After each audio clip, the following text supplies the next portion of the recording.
93 की बिगिनिंग में बीदर में एक हॉस्पिटल की ज़रूरत महसूस हुई थी और मैं रियाद में रहता था, जॉब छोड़कर वापस आया बस इसी ख्वाहिश के साथ कि बीदर में एक हॉस्पिटल शुरू होना चाहिए।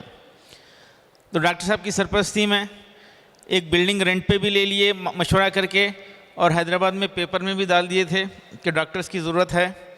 लेकिन अफसोस है कि डॉक्टर नहीं मिल सके और बीदर में जुमला 3 डॉक्टर ही हुआ करते थे। 25-30 साल तक सिर्फ 3 डॉक्टर। लोग हैरान होते थे कि ऐसा कैसा है। बेंगलोर में जब मैं जिक्र करता तो लोग जमा हो जाते थे कि इतना बैकवर्ड इलाका है। हम हार गए, हॉस्पिटल शुरू नहीं हो सका, तो ख्याल आया क्यों ना डॉक्टर बनाना शुरू करेंगे। अल्हम्दुलिल्लाह हिंदुस्तान की डॉक्टर्स की फैक्ट्री के नाम से शाहीन को जाना जाता है। ये सारे बच्चे डॉक्टर बनने की नीयत से इंडिया भर से आए हैं और माहौल की वजह से इनको डॉक्टर बनना आसान है। अगर इन्होंने डिस्ट्रैक्शन फ्री हो जाएं, इनकी सोच अच्छी हो जाए, उनके टाइम मैनेजमेंट सही हो जाए, लाइफ स्टाइल ठीक हो जाए, यानी उठने और सोने का टाइम ठीक हो जाए, खाने का टाइम फिक्स हो जाए और तमाम किस्म से डिस्ट्रैक्शन जैसे मोबाइल फ़ोन हैं वगैरह से बच जाएं और एक दूसरे को सपोर्ट करने का माहौल है। यहाँ पे सारे बच्चे एक दूसरे को सपोर्ट करते हैं और उसी वजह से रैंक आते हैं। दूसरे का भला सोचो करो, अल्लाह आपका भला करेगा, एक माहौल है। और यहाँ पे हिंदू मुस्लिम गरीब अमीर सब एक साथ रहते हैं। जैसा कि कार्तिक रेड्डी और अरबाज 9th रैंक कार्तिक रेड्डी है और अरबाज 85th रैंक है। तो यहाँ पर जब रिज़ल्ट आया था कि देखिए हिंदू मुस्लिम शाहीन के 2 बाजू हैं कि हमारे ये प्यारे प्यारे बच्चे, इनके माँ बाप इनके ऊपर भरोसा करके भेजे हैं, बड़ी दूर दूर से आए हैं, घर बार छोड़ कर आए हैं। और मैं इनको यही समझा रहा हूँ कि अगर ये अच्छा इरादा कर लें, डॉक्टर बन के खिदमत का जज्बा पैदा कर लें, तो इनका यहाँ बैठना इबादत है। फ़िज़िक्स केमिस्ट्री बायोलॉजी पढ़ना इबादत है। ये दरअसल फ़र्ज़ किफ़ाया है, हम इसको फ़र्ज़ किफ़ाया समझ के कर रहे हैं। डॉक्टर्स की ज़रूरत है, एथिकल डॉक्टर्स की ज़रूरत है। ये डॉक्टर्स को की ये ज़रूरत को पूरा करना फ़र्ज़ है, फ़र्ज़ किफ़ाया है। अगर कोई ना करे तो सारे के सारे गुनाहगार हैं। कोई ना कोई आगे बढ़े, अच्छे डॉक्टर बनाएं, अच्छे लॉयर बनाएं, अच्छे आर्किटेक्ट बनाएं, अच्छे चार्टर्ड अकाउंटेंट बनाएं, तो जो है ये फ़र्ज़ किफ़ाया के एहसास के साथ ये काम हो। फितरी बात है, यकीनन हर कोई खुश होगा। एक नस्ल की नस्ल तैयार हो रही है, तमाम बेकार चीज़ों से दूर रहते हुए फ्यूचर के लिए। आप ही हमारा फ्यूचर हैं, आप ही हमारे इस प्यारे देश हिंदुस्तान का फ्यूचर हैं। आप स्ट्रांग हैं तो हमारा देश स्ट्रांग है। ये एहसास के साथ यकीनन खुशी होती है। देखिए आप पूरा कुरान हिफ्ज़ किए हैं, छोटी सी बात है, आप कन्नड़ा सीख जाते हैं। बिहार यूपी से बच्चे आके हमारे AICU में कन्नड़ा सीख जाते हैं और एक लड़का हाफिज़ 93% स्कोर करा, कन्नड़ा में 93%। कन्नड़ा में पूछा एक हाफिज़ साहब से कि आप कन्नड़ा लैंग्वेज का नाम जानते थे? तो नहीं जानता था और सीख रहे हैं। 8 दिन 10 दिन में लिख रहे हैं, 15 दिन में पढ़ रहे हैं और एग्ज़ाम दे रहे हैं, पास हो रहे हैं। मैं भूल ना जाऊं इसलिए दरमियान में एक और बात भी बताना चाहूँगा। हमारे हाफिज़ जो पूरे हिंदुस्तान भर से यहाँ आ रहे हैं, उनसे मेरी ख्वाहिश है कि वो एक फितरत पे चलें, मदर टंग से एग्ज़ाम दें, 10th उर्दू मीडियम से पास करें। सिर्फ माहौल की खातिर इंग्लिश मीडियम का इसरार ना करें, बिला तकल्लुफ़ उर्दू मीडियम में पढ़िए। 10th के बाद अंग्रेज़ी आपकी ग़ुलाम है। मैं चैलेंज के साथ बोल सकता हूँ, महीने 2 महीने में आप इंग्लिश मीडियम के किसी भी स्टूडेंट से बेहतर जो है परफॉर्म करेंगे। और बेशुमार मिसालें हैं उर्दू मीडियम से जो है अमेरिका में टॉप के डॉक्टर्स हैं, हैदराबाद के उर्दू मीडियम के टॉप के डॉक्टर, एटलीस्ट हुफ़ाज़ के लिए जो यहाँ पे आते हैं। यहाँ पे क़रीब 300-400 हुफ़ाज़ हैं। फिर इंशाल्लाह ये सिलसिला जारी है। एक ख़ास चीज़ ये है कि यहाँ पर 24 आवर्स 365 डेज़ एडमिशन चलते हैं हाफिज़ों के लिए। कभी भी कहीं से भी बच्चा आ सकता है और बस एडमिशन लिया जाता है। उससे ये नहीं पूछा जाता कि जो है ABCD आती है पेन पकड़ने आता है, कभी स्कूल गए हैं या नहीं गए हैं, ये ख़त ही नहीं पूछते।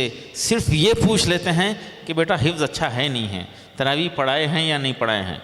ये अगर पढ़ाए हैं, हिफ्ज़ अच्छा है, तो वो समझिए 3 महीने के अंदर एज के हिसाब से 9th में बैठने के काबिल हो जाता है, 10th में बैठने के काबिल हो जाता है।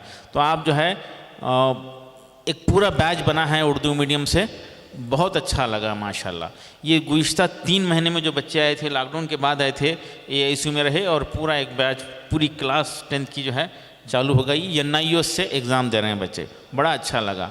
ऐसे बैचेस हर महीने में एक बैच बनता रहे, हर महीने में, यानी 12 बैचेस ऐसे चलते रहें। ये मुमकिन है, ये हो सकता है। और हिंदुस्तान का एक भी हाफिज़ छूटने ना पाए, इस ख्वाहिश के साथ काम करना है। ऐसे 50 हज़ारों जो है सेंटर्स इंडिया भर में चलेंगे। हैदराबाद में 2 सेंटर्स, एक सेंटर बहुत अच्छा काम कर रहा है, फुल्लत में चल रहा है, मुजफ्फरनगर में है, दिल्ली में है, सहसवान में अल हफीज़ एकेडमी के तहत काम शुरू हो गया है। आप लोग हुफ़ाज़ को, हिंदुस्तान भर के हुफ़ाज़ को इत्तला दीजिए और नए एडमिशन चालू हैं। रमज़ान की ईद के बाद बड़े पैमाने पे ये प्रोग्राम चालू हो सकते हैं। देखिए, ये तो मुमकिन नहीं है कि सारे हुफ़ाज़ आकर यहाँ पे पढ़ें। अच्छा, ये प्रोग्राम सिर्फ हुफ़ाज़ के लिए नहीं है, ड्रॉप आउट के लिए भी है। 5 साल से बच्चा वर्कशॉप में काम कर रहा, 10 साल से जो है वेल्डर का काम कर रहा था, या बचपन से गया ही नहीं स्कूल को, AICU में मौका देते हैं और आगे बढ़ा देते हैं। ऐसे कई बच्चे जो है सक्सेस हुए हैं माशाल्लाह। और औरात का एक बच्चा वेल्डर का काम करता था, आज डिफेंस में काम कर रहा है, जॉब कर रहा है, इलेक्ट्रिक मैकेनिकल इंजीनियर करके जो है डिफेंस में काम कर रहा है। तो ये मुमकिन है। और AICU मस्जिद में, मंदिर में, कम्युनिटी हॉल में, किसी के घर में AICU शुरू हो जाए और हिंदुस्तान के तमाम बड़े स्कूल्स का अपना ख़ुद का एक AICU रहे और ट्यूशन जैसी बीमारी ख़त्म हो जाए। ट्यूशन एक बीमारी जिसको हम समझते हैं, ये ख़त्म हो जाए, इसके लिए भी बाज़ाब्ता तहरीक चलाना है। मासूम बच्चे स्कूल से आते ही भेज दे रहे हैं माशाल्लाह। तो एहसास हुआ, लोग मुझे पूछ रहे थे कि सिर्फ डॉक्टर ही बनाते हैं क्या? नहीं, क्योंकि उसमें ट्रेंड बन गया है, वो तो बनाते रहेंगे। तो दूसरे कोर्सेज़ भी हम शुरू किए हैं सिविल सर्विसेज के लिए, फिर चार्टेड अकाउंटेंट बनाने की कोशिश कर रहे हैं, उसके लिए कोचिंग चालू हो गई है। इसी तरह बॉयज़ एंड गर्ल्स के लिए BA, BSc, BCom separate campuses में शुरू किए हैं। ये सारे इंटीग्रेटेड कोर्सेस हैं जो यहाँ पे शुरू हो गए हैं, उसको और बेहतर करने की हम कोशिश कर रहे हैं। अल्हम्दुलिल्लाह इस साल 10% कर्नाटका स्टेट के फ्री सीट शाहीन के बच्चों को मिले हैं और इंडिया के फ्री गवर्नमेंट सीट में 1% हम क्रॉस करे हैं और 2% की फ़िक्र कर रहे हैं। ये माहौल का असर है। आप लोग माँ बाप की उम्मीदों को पूरा करने के लिए यहाँ पे रात दिन फ़िक्र करते हैं और ये बुज़ुर्ग डॉक्टर्स वगैरह ज़िम्मेदार आके आप लोगों से एडवाइस करते हैं। प्यार भरा माहौल है, एक दूसरे से मोहब्बत करते हैं, एक दूसरे को बुराई से रोकते हैं, एक दूसरे को भलाई की तलक़ीन करते हैं और वक्त के पाबंद बनते हैं, तमाम डिस्ट्रैक्शन से बचे हुए हैं। और पैसा किसी की ज़िंदगी में जो है तालीम के लिए रुकावट ना बने। अभी अरबाज को 50 फ़ोन जा रहे हैं, बेटा कुछ ज़रूरत है क्या, बेटा कुछ ज़रूरत है क्या पैसों की? तो बोल रहा है नहीं, मुझे ज़्यादा खर्च नहीं है, मैं एम्स में हूँ, एम्स दिल्ली में हूँ, लॉरी ड्राइवर का बेटा, मुझे ज़रूरत नहीं है। रईस खान को जो है पूछा गया तो उन्होंने बोल दिया कि नहीं, एक साहब मैसूर वाले मेरी सारी खर्च दे रहे हैं, मुझे ज़रूरत नहीं है। ये जो है वक्त आता है, कोई है जो मेडिकल सीट ले रहा है और पैसे की वजह से डिसकंटिन्यू कर रहा है, सीट नहीं ले रहा, ये मुमकिन ही नहीं है, ऐसा होना ही नहीं चाहिए। एक भी बच्चा नहीं छूटेगा इंशाल्लाह, पूरे इंडिया का एक बच्चा भी नहीं छूटेगा इंशाल्लाह। लोग तैयार हैं, खुशी से, मोहब्बत से जो है मदद करने के लिए तैयार हैं। आप लोगों में भी कोई भी जो है नर्वस होने की ज़रूरत नहीं है। एक मरतबा रैंक आता है तो दुनिया बदल जाती है। You will be in a different world. मैं देखा हूँ दुनिया बदलते हुए बच्चों की, हज़ारों बच्चों की दुनिया बदलते हुए देखा हूँ, आपकी भी दुनिया बदलेगी। देखिए, आप कीमती हैं, अल्लाह ने आपको ताकतवर बनाया है, अल्लाह ने आपको ताकतवर बनाया है। बेटियाँ पढ़ रहे हैं, शायद उनको एहसास है इज़्ज़त की ज़िंदगी गुजारने का, शायद उनको एहसास है रिस्पेक्ट की ज़िंदगी गुजारने का।